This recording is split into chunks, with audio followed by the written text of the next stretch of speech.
Assalamualaikum warahmatullahi wabarakatuh. Perkenalkan, nama saya Afifah Jumrodunisa, NIM 0418102995 dari kelas 6H Manajemen. Oke, di sini saya akan menjelaskan tentang pasar valuta asing dan fungsinya. Apa sih pasar valuta asing itu? Pasar valuta asing atau falas adalah alat pembayaran yang digunakan untuk melakukan pembayaran kepada negara lain atau membiayai transaksi ekonomi keuangan internasional. Jadi, pasar valuta asing ialah pasar yang memperdagangkan valuta asing atau uang asing dan sebagai lembaga pasar di mana orang dapat memperoleh fasilitas untuk melakukan pembayaran atau menerima pembayaran dari penduduk negara asing. Penyebab pertumbuhan pasar valuta asing. Yang pertama, pergerakan nilai valuta asing yang mengalami pergerakan cukup signifikan sehingga menarik beberapa kalangan tertentu untuk berkecimpung di dalam pasar valuta asing. Yang kedua, bisnis yang semakin mengglobal. Dengan semakin sengitnya persaingan bisnis membuat perusahaan harus mencari sumber daya baru yang lebih murah dan tersebar di seluruh dunia sehingga menimbulkan permintaan akan mata uang suatu negara tertentu. Selanjutnya, yang ketiga yaitu perkembangan telekomunikasi yang begitu cepat dengan adanya sarana telepon, telex, internet, maka memudahkan para pelaku pasar untuk berkomunikasi sehingga transaksi lebih mudah dilakukan. Yang keempat yaitu keuntungan yang diperoleh di pasar valuta yang cenderung besar meningkatkan keinginan berbagai pihak berusaha memperoleh gain dari pergerakan valuta asing. Fungsi pasar valuta asing. Yang pertama, mempermudah pertukaran valuta asing serta memindahkan dana dari satu negara ke negara lain sehingga memungkinkan terjadinya clearing internasional. Yang kedua, sebagai penyedia kredit. Yang ketiga, sebagai pengiriman uang ke luar negeri.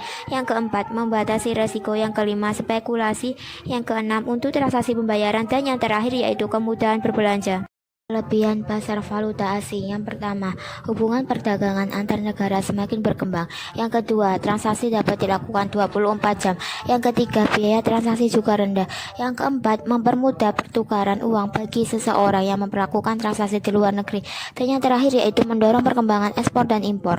Kekurangan pasar valuta asing. Yang pertama, perubahan kurs akan mendorong spekulasi. Yang kedua, menimbulkan inflasi, yaitu kenaikan harga barang secara umum. Yang ketiga, jika negara sedang resesi, akan mendorong kebijakan devaluasi. Dan yang terakhir yaitu sangat sulit untuk dilakukan oleh masyarakat menengah ke bawah. Sekian penjelasan dari saya. Wassalamualaikum warahmatullahi wabarakatuh. Assalamualaikum warahmatullahi wabarakatuh. Di sini saya Rani Purnamasari, NIM 01810332 akan mempresentasikan tentang spekulasi valuta asing, kurva permintaan dan penawaran valuta asing. Spekulasi valuta asing. Spekulasi dalam bursa valuta asing maksudnya adalah mendahulukan transaksi valuta asing dengan tujuan untuk memperoleh keuntungan dari turun naiknya kurs mata uang asing. Kerugian dapat terjadi akibat salah antisipasi terhadap ketidakpastian kurs suatu valuta asing tertentu dengan asumsi tersebut. Di atas dapat dilakukan perhitungan sebagai berikut. Yakni ada 3. 1. Spekulasi dalam spot market. 2. Spekulasi dalam forward market. 3. Margin trading. Pasar spot atau spot market adalah pasar untuk pembelian atau penjualan instrumen keuangan, komoditas, atau aset lain dengan pembayaran tunai dan langsung, sebagai lawan dari pasar untuk pengiriman masa depan, juga disebut pasar tunai. Forward market sendiri adalah bursa valuta asing di mana dilakukan transaksi penjualan dan pembelian valuta asing dengan kurs forward. Kurs forward yakni kurs yang ditetapkan sekarang atau pada saat ini atau diberlakukan untuk waktu yang akan datang antara lebih dari 2 kali 24 jam sampai dengan 12 bulan. Selanjutnya, margin trading.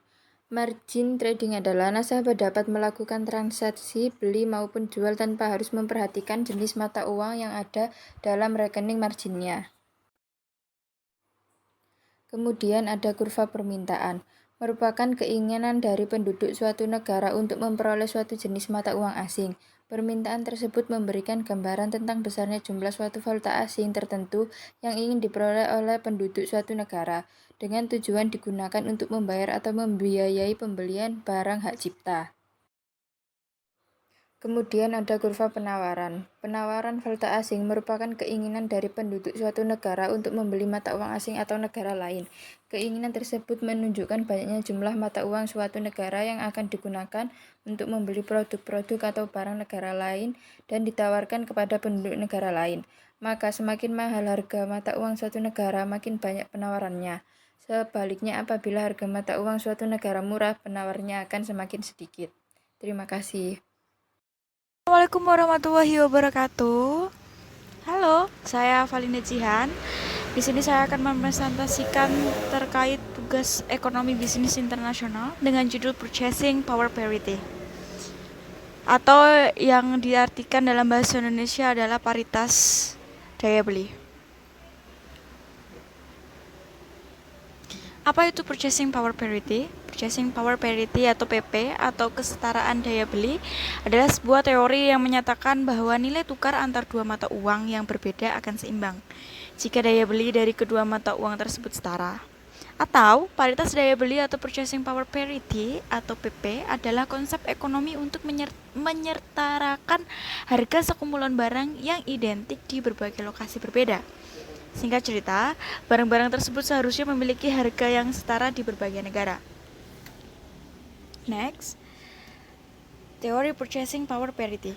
Teori Purchasing Power Parity menyatakan bahwa tingkat inflasi dapat mempengaruhi nilai tukar mata uang. Teori Interest Rate Parity menyatakan bahwa tingkat suku bunga dapat mempengaruhi nilai tukar mata uang. Kemudian, berdasarkan teori Purchasing Power Parity dan teori Interest Rate Parity, maka tingkat inflasi dan suku bunga di suatu negara mempunyai pengaruh terhadap nilai tukar mata uang. Kemudian, faktor tersebut dapat berinteraksi sehingga menimbulkan pengaruh yang lebih besar terhadap nilai tukar mata uang.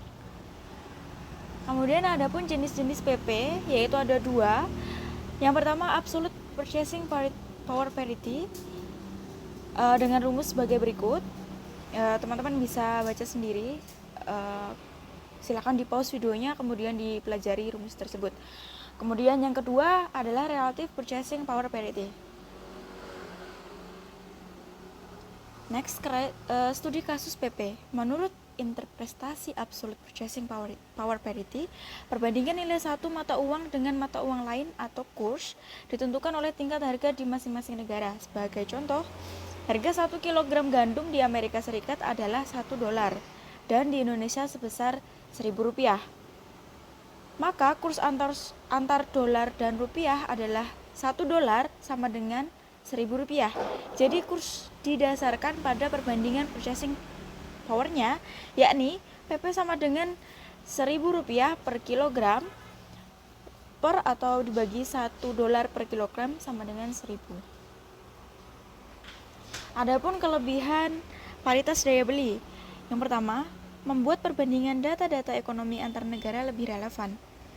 Data PDB dan PDB per kapita adalah dua contohnya, sehingga dapat menggunakannya untuk memberikan gambaran yang lebih akurat tentang standar hidup suatu negara. Yang kedua, nilai tukar PP membantu untuk menentukan tren nilai tukar dalam jangka panjang. Nilai tukar pasar cenderung bergerak ke arah nilai tukar PP. Kemudian yang ketiga, nilai tukar PP lebih compatible, terutama ketika pemerintah sebuah negara memanipulasi nilai tukarnya atau ketika serangan spekulatif atau carry trade terjadi. Keduanya membuat nilai tukar pasar menyimpang dari fundamental atau equilibrium jangka panjangnya. Kemudian, adapun kelemahan paritas daya beli. Yang pertama, PP tidak mempertimbangkan perbedaan kualitas barang antar negara. Produk yang sama, misalnya, dapat memiliki tingkat kualitas yang berbeda di negara yang berbeda, sehingga kita sulit untuk menentukan keranjang barang dan jasa yang identik. Kemudian masalah lain adalah selera dan preferensi konsumen antar negara cenderung bervariasi.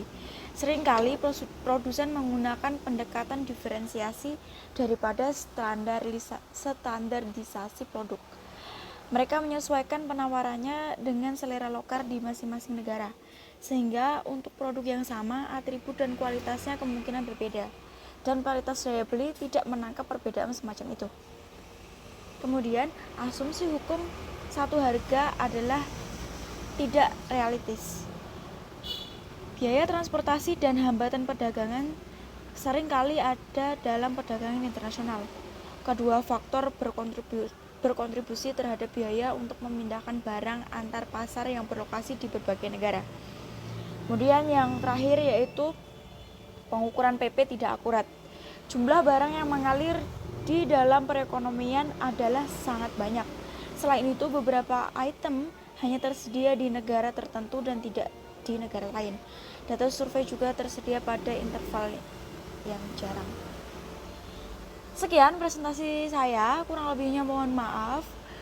Wassalamualaikum warahmatullahi wabarakatuh. Assalamualaikum warahmatullahi wabarakatuh. Perkenalkan, saya Nuria Jening Tias, NIM 0418103299 dari kelas manajemen 6H. Di sini saya akan menjelaskan tentang pasar euro dolar. Yang pertama yaitu pengertian. Pasar euro dolar diciptakan karena banyak perusahaan Amerika Serikat mendepositokan dolar Amerika Serikat di bank-bank Eropa. Bank yang berada di dataran Eropa tentu saja mau menerima deposito dalam dolar karena mereka kemudian dapat meminjamkan dolar tersebut kepada para nasabahnya di Eropa karena dolar Amerika Serikat secara luas digunakan sebagai alat tukar dalam perdagangan internasional. Berarti selalu ada kebutuhan akan dolar di Eropa. Deposito dalam Amerika Serikat yang disimpan di bank-bank Eropa tersebut dikenal dengan sebutan euro dolar. Selanjutnya mengenai perkembangan pasar euro dolar. Diawali perusahaan-perusahaan multinasional dapat memperoleh dana dari institusi-institusi keuangan luar negeri. Yang kedua yaitu peranan perantara keuangan internasional muncul pada tahun 1960-an dan 1970-an. Seiring dengan gencarnya perusahaan multinasional melakukan ekspansi, hal ini didorong dengan munculnya pasar euro dolar atau dikenal dengan pasar euro currency. Yang ketiga, pertumbuhan pasar euro dolar sebagian yang disebabkan oleh regulasi yang muncul di Amerika Serikat pada tahun 1968 yang membatasi bank-bank Amerika Serikat untuk memberikan pinjaman kepada pihak-pihak luar negeri. Selain itu, pemerintah juga membatasi suku bunga deposito dolar di Amerika Serikat. Hal ini mendorong pelarian dolar dari Amerika Serikat ke pasar euro dolar yang tidak menerapkan regulasi semacam itu. Komposisi pasar euro currency atau euro dolar. Yang pertama, pasar euro currency terdiri dari beberapa bank besar atau disebut Eurobank yang menerima deposito dan menerima kredit dalam berbagai valuta. Yang kedua, pasar euro currency secara histori merupakan tempat perputaran pendapatan minyak dari berbagai negara OPEC ke negara-negara lain. Yang ketiga, transaksi dalam pasar euro currency umumnya berbentuk kredit dan deposito yang bernilai besar, biasanya di atas dolar 1 juta. Yang keempat, suku bunga bagi tiap euro currency tidak berbeda jauh dengan suku bunga valuta tersebut di negara asalnya. Sekian presentasi dari saya, apabila ada salah kata saya mohon maaf. Wassalamualaikum warahmatullahi wabarakatuh.